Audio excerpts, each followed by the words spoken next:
अमरीकी पाबंदियों ने चीन के शेंडोंग सूबे के रिज़ाओ शिहुआ ऑयल टर्मिनल को निशाना बनाया है, जो कि आधा हिस्सा साइनोपेक कैंटोस की मिल्कियत है और अब वाशिंगटन के ब्लैक लिस्ट में शामिल है। टर्मिनल पर इल्जाम है कि वो पाबंदी शुदा ईरानियन वेसल से तेल हैंडल करता था, जिसके सबब अमेरिका ने गुज़िश्ता हफ्ते टर्मिनल को सैंक्शन कर दिया। रॉयटर्स के मुताबिक पाबंदियां लगने के बाद कम से कम 5 तेल बरदार टैंकर्स अपनी मंजिल तब्दील कर चुके हैं।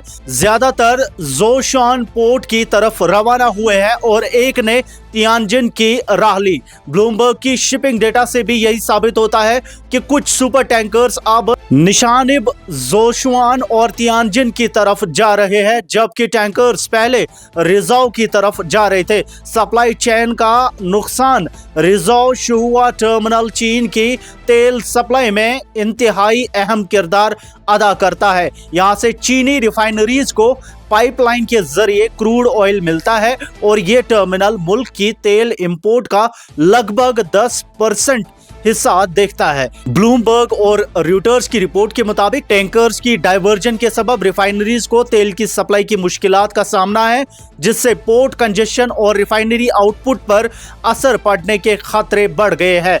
एनर्जी एस्पेक्ट्स के एनालिस्ट्स ने भी खौफ जाहिर किया है कि डिस्ट्रप्शन के सबब रिफाइनरी रन्स में 2.5 लाख बैरल्स पर डे तक की कमी आ सकती है। साइनोपेक कैंटोन्स ने इस हफ्ते अपने शेयर होल्डर्स को मुताला किया कि टर्मिनल पर लगाई गई पाबंदियां सीधा तौर पर कंपनी के ऑपरेशंस पर असर डाल सकती है। यह टर्मिनल, जो कि टर्मिनल नेटवर्क सेंट्रल है, पाबंदी के बाद ऑल्टरनेट पोर्ट्स का रुख कर रहा है और कुछ वेसल्स अब ट्रैकर सिग्नल बंद कर चुके हैं।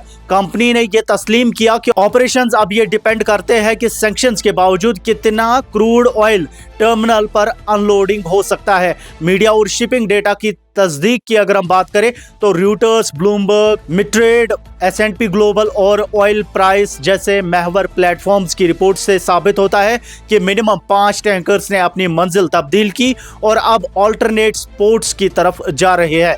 S&P ग्लोबल के मुताबिक ईरानियन बैरल्स की रिज़ाओ की तरफ आमद में ऑलरेडी कमी हो गई थी, लेकिन अब सैंक्शंस के बाद सिचुएशन और बिगड़ गई है। यूएस ट्रेजरी का ऑफिशियल प्रेस रिलीज रिज़ाओ शिहुआ को ब्लैक लिस्टिंग की वजह ईरानियन तेल की शिपमेंट को दर्ज करता है। चीन के मिनिस्ट्री ऑफ फॉरेन अफेयर्स ने प्रेस कॉन्फ्रेंस में वाज़ेह किया कि वो अपनी एनर्जी सिक्योरिटी के लिए जरूरी कदम उठाएंगे और चीनी कंपनीज के हुकूक की हिफाजत करेंगे, लेकिन फिलहाल की सिचुएशन में रिफाइनरीज को तेल की डिलीवरी में ताखीर और कंजेशन फेस करना पड़ रहा है, जिसका बराह रास्त असर मुल्क के इंडस्ट्रियल सेक्टर पर पड़ सकता है। आपकी क्या राय है? कमेंट्स में हमें जरूर बताएं।